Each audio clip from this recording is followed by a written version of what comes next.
देखली खाली एक मुट्ठा को पकड़ के हिलावे हिलावे कलश की हाँ खाली 9 दिन पकड़ के एक मुट्ठा को खाली हिलावे कलश की बक का हिलावे हो कलश की ऐस न कली की मत पूछा नहीं कोमा में चल जीवो का बताओ थिए का हिलावे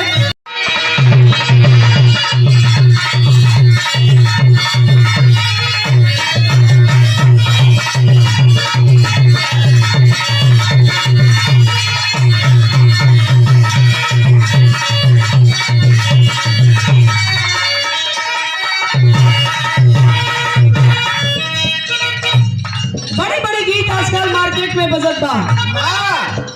गवैया गावत हुआ सुने वाला सुन के कपारे से नीचे उतार देत हुआ आजकल का गीत जितना जल्दी हिट होत बा भैया उतने जल्दी वो पीट भी जात हो आज आई गवात बा तले काल दूसरा आई ली खत्म हो गई लू आ गई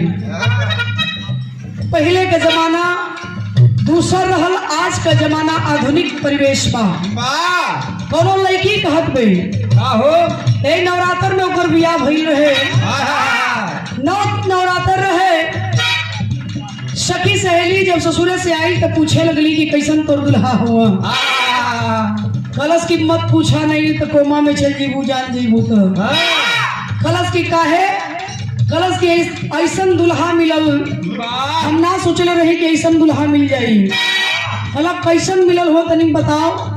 बतावत ये मास्टर कलश की है सखी 9 दिन नवरात्र रहल नवरात्र में बियाह भइल जो दिन नवरात्र लगल वही दिन बियाह भइल 10वीं उतरत हम आ गई नैहरे और 9 दिन देखली खाली एक मुट्ठा को पकड़ के हिलावे हिलावे कलश की हाँ खाली 9 दिन पकड़ के एक मुट्ठा को खाली हिलावे कलश की बक का हिलावे हो कलश की ऐस न कली की मत पूछा नहीं कोमा में चल जीवो का बताओ थिए का हिलावे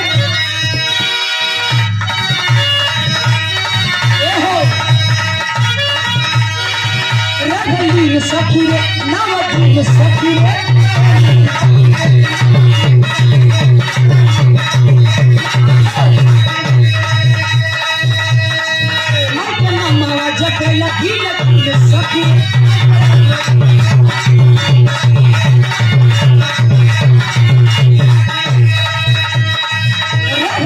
सखी रे नावती रे सखी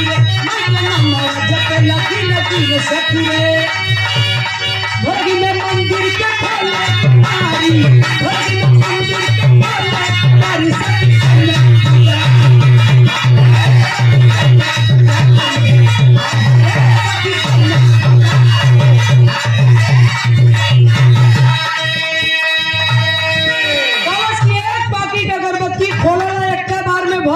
पूरा अगरबत्ती एक कढ़ाई में जला दे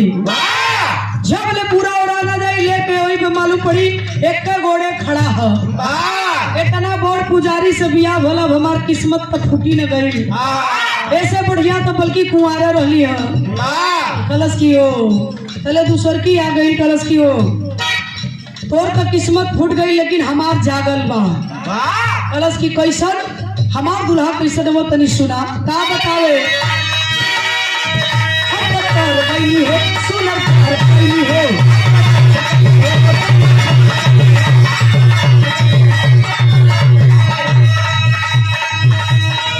अपना वजह के प्यार में संभल हो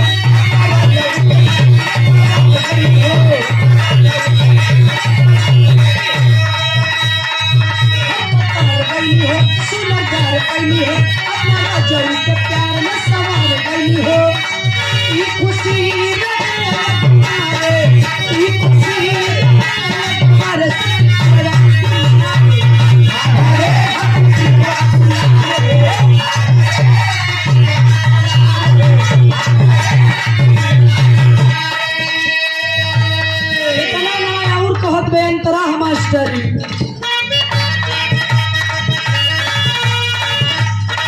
ऐसा पति मिले मुश्किल से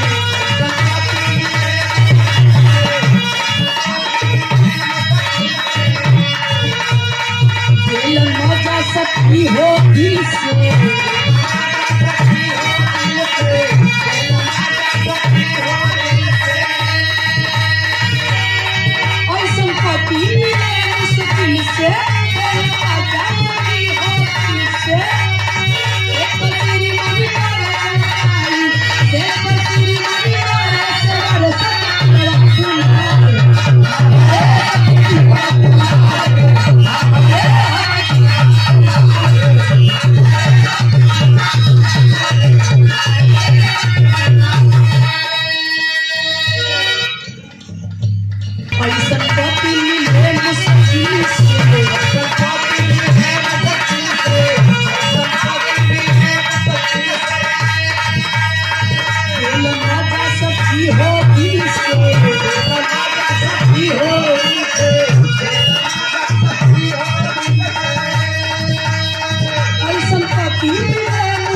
सेज पर तेरी रानी मारे सुनारे,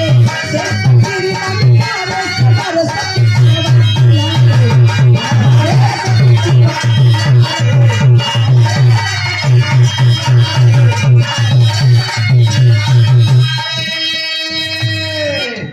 बड़ा बड़ा गीत का गुरु मेहरारू दिखाई, मेहरारू बहुत दूसरे टाइप के हो खेली।